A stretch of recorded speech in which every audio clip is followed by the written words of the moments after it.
Halo mahasiswa semuanya, selamat datang di video pembelajaran bioteknologi. Pada video kali ini saya akan membahas fermentasi dalam bidang farmasi, khususnya pada tanaman obat. Berikut ini adalah skema dari fermentasi herbal. Jadi yang digunakan sebagai bahan awal adalah tanaman obat, kemudian difermentasi dengan bantuan bakteri atau jamur.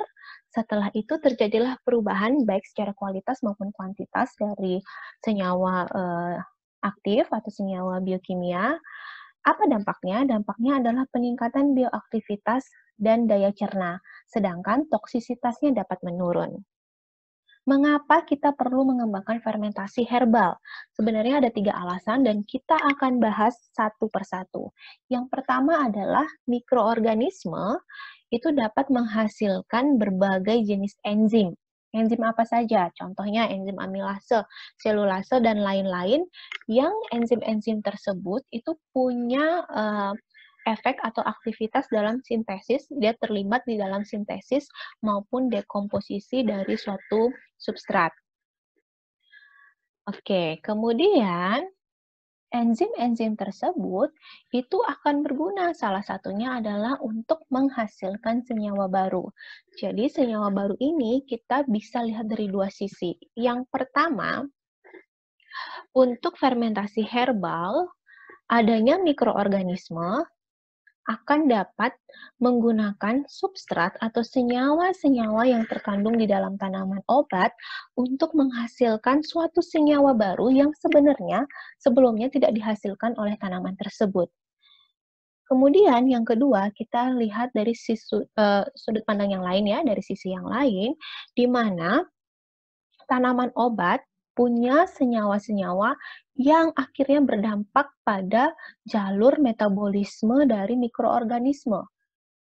Jadi senyawa-senyawa yang ada di dalam herbal itu bisa mengubah jalur metabolisme dari mikroorganisme sehingga terbentuklah senyawa-senyawa baru.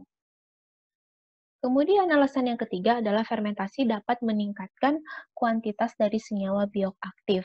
Ada penelitian yang menjelaskan bahwa mikroorganisme bisa mengkonsumsi atau menggunakan senyawa-senyawa non-medisinal, contohnya protein atau gula ya. Kemudian akibatnya senyawa-senyawa yang medisinal sehingga dapat terkonsentrasi atau meningkat jumlahnya. Selanjutnya berikut ini adalah tabel contoh senyawa-senyawa yang berubah setelah dilakukan fermentasi. Ada yang meningkat, ada pula yang menurun. Yang paling bawah ini menurun. Jadi sebenarnya tidak selalu meningkat ya. Berikutnya saya akan berikan satu contoh penelitian tentang fermentasi herbal dan bioaktivitas. Ini saya dapat dari sciencedirect.com.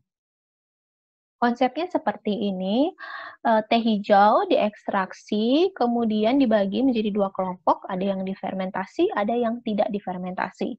Yang difermentasi itu menggunakan Aspergillus oryzae selama 8 hari pada suhu 28 derajat Celcius. Setelah itu dilakukan analisis, uji metabolisme, kemudian dihitung kadar flavonoid total, dan dilakukan pengujian aktivitas antioksidan dengan secara in vitro dengan DPPH, ABTS, dan FRAP. Hasilnya seperti ini ya, kita bisa lihat apa bedanya A sama B. A itu adalah yang green tea tanpa fermentasi, yang B itu adalah fermented green tea atau yang difermentasi. Terlihat puncak-puncaknya beda ya, ketinggiannya. Detailnya seperti ini. Oke.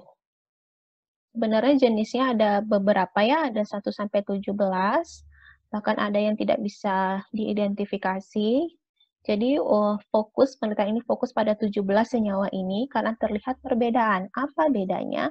Kita lihat di sini. Kedua gambar ini, baik A atau maupun B, itu ada GT dan FGT. GT itu adalah green tea, FGT adalah fermented green tea. A ini adalah senyawa-senyawa yang kandungannya meningkat atau bertambah setelah difermentasi. Kita ambil contoh nih, asam galat ya. Ketika tidak difermentasi, dia rendah. Namun setelah difermentasi, menjadi tinggi atau menjadi jauh meningkat. Ini untuk A. Sedangkan yang B ini adalah beberapa senyawa yang keberadaannya justru menurun setelah dilakukan fermentasi. Jadi terlihat jelas sebenarnya ada yang meningkat, ada yang menurun. Nah, apakah efek menurun ini merugikan?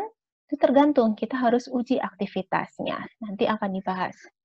Untuk flavonoid itu juga terlihat ya, green tea, total flavonoid green tea itu lebih besar dibandingkan dengan fermented. Tapi bagaimana dengan aktivitas antioksidannya? Justru aktivitas antioksidannya itu lebih tinggi. Kenapa? Karena tadi kalau perhatikan ya, gambar yang A sama yang B itu lebih banyak senyawa yang jumlahnya meningkat setelah difermentasi dibandingkan ekstrak green tea yang tidak difermentasi. Sehingga total aktivitas antioksidannya juga meningkat. Berikut ini adalah pustaka yang digunakan. Dari video ini dapat disimpulkan bahwa fermentasi dapat menyebabkan perubahan metabolit dan aktivitas biologis dari tanaman obat. Terima kasih telah menyimak video ini. Sampai jumpa di video lainnya.